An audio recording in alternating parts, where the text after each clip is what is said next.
When we think of everyday civilian infrastructure, we usually just picture the things that make modern life possible, right?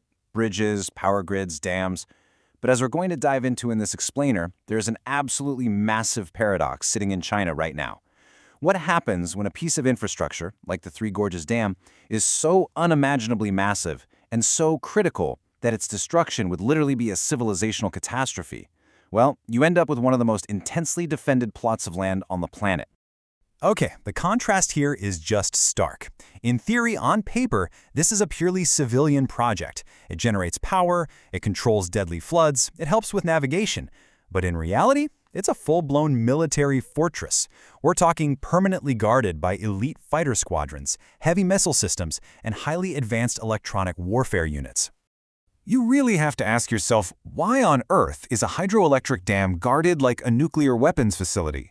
This level of military protection, with restricted access, 24/7 monitoring, and completely controlled military airspace, is normally reserved for the absolute most sensitive strategic command centers. The fact that a power station receives this kind of treatment tells you everything you need to know about how vulnerable China considers the structure to be. To secure this massive target, the People's Liberation Army hasn't just, placed a few security guards at the gates. They have built an incredibly complex 5-layer concentric fortress. It's an entire system designed to spot a threat hundreds of kilometers out and actively fight it all the way down to the final terrifying seconds before impact. What makes this setup so formidable is how the outer layers feed instantly into physical action. You've got these overlapping early warning radars and satellite surveillance nets that can detect threats from hundreds of kilometers away. And that data? It instantly triggers air bases positioned right within scramble range.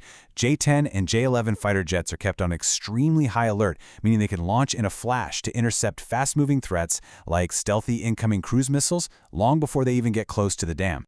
But let's say a threat actually slips past those jets. That's when it hits the kinetic shield, the really heavy hardware. First up, it faces long-range HQ-9 surface-to-air missiles, which are basically equivalent to the formidable Russian S-300 system. If it survives that, short-range HQ-16 missiles step in. And if it comes right down to the absolute wire, rapid-fire, close-in weapon systems kick in. These are designed to literally shred a target with a massive wall of bullets in the final seconds before impact. Now, if all those bullets and missiles somehow fail, the final layer is completely invisible. It doesn't use explosives at all. Instead, it's a massive electronic warfare shield. This is designed to actively jam incoming guidance systems, scramble GPS navigation, and completely blind the very sensors that an attacking weapon needs to actually find the physical concrete structure of the dam. But here's the catch, and it's a big one. Maintaining this incredible fortress comes with a massive strategic cost. The source material highlights a brutal reality known as a permanent resource diversion effect. A military only has so many high-end assets. Locking them down to defend a stationary concrete wall means those exact same assets simply cannot be used anywhere else. This strategic dilemma is captured perfectly by military analysts who point out that every single surface-to-air missile battery or fighter squadron stationed around the Three Gorges Dam is an asset completely unavailable for operations in hotspots like the Taiwan Strait. They are permanently tied down playing bodyguard, entirely removed from any offensive maritime operations. So it becomes this brutal balancing act for military planners. How much defense is enough? If you assign too few defenses, your most critical piece of national infrastructure is suddenly vulnerable to a single devastating strike. But assign too many, you've practically paralyzed your own offensive military capabilities. The stakes literally couldn't be higher here. And right here is where the traditional fortress model starts to completely crumble. The technology of modern war is advancing so wildly right now that static defenses, no matter how deeply layered or sophisticated they are fundamentally losing their advantage against the newest generation of weapons. Let's look at our first modern nightmare, hypersonic missiles. Traveling at Mach 5 or higher, these things completely break the traditional defensive math. Because they move so incredibly fast and can maneuver unpredictably at low altitudes, they compress the dam's response window from a comfortable few minutes down to mere seconds. By the time those early warning radars lock on, the inner defense layers barely have time to blink, let alone actually engage the target. And honestly, hypersonics are just the beginning of the problem. Add in stealth cruise missiles designed with ultra-low radar signatures that allow them to slip right past those outer radar nets. Or consider cyber attacks that can non-kinetically disable the dam's internal control systems, completely bypassing all those physical shields we just talked about. Suddenly, this impregnable fortress looks terrifyingly fragile. But perhaps the absolute ultimate modern nightmare highlighted in our sources is swarm overwhelm. This refers to tactics using massive, autonomous drone swarms. The strategy here isn't to outsmart the dam's radar or even to evade it. It's just to exhaust the defense's ammunition. By throwing hundreds or thousands of cheap autonomous drones at the target all at once, an attacker simply forces the system to run out of bullets, clearing the way for a much heavier strike. This introduces a totally brutal financial reality known as the cost exchange problem.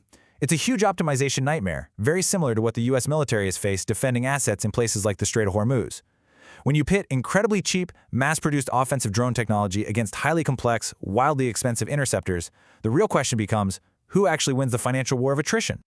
The attacker holds a massive advantage here.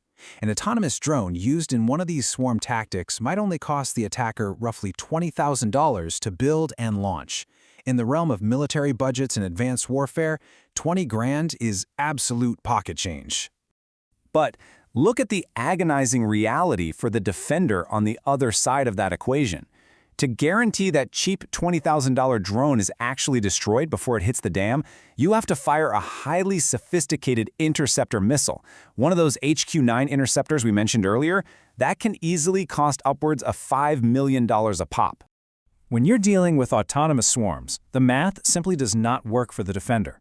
If an attacker sends $120,000 drones and you have to fire $105 million missiles to stop them, the financial cost of protecting the dam exponentially skyrockets. You are functionally bleeding your military budget dry just to maintain the status quo. And the truly terrifying part is the margin for error. Because this structure cannot be hidden, it cannot be moved, and because its destruction would unleash unbelievable civilizational flooding downstream, the defense has to be completely perfect. Even a 99.9% interception rate against a drone swarm or a hypersonic barrage means one still gets through. And in this context, that one single penetration is a total catastrophic failure. Which brings us to a really stark conclusion from the analysis. As offensive technology like autonomous swarms and hypersonic missiles rapidly improves, the disguise of this massive power station is wearing completely thin. It is increasingly viewed not just as a critical asset, but as the world's most expensive defensive liability, a structural hostage that permanently anchors down a massive portion of the military's bandwidth. I'll leave you with this to ponder. Considering how autonomous drone swarms and practically uncatchable hypersonic missiles are fundamentally changing the mathematics of warfare, does the hidden military reality of our civilian megastructures surprise you? Think about what it actually takes to protect the modern world today and what happens when the defense simply can't afford to keep up.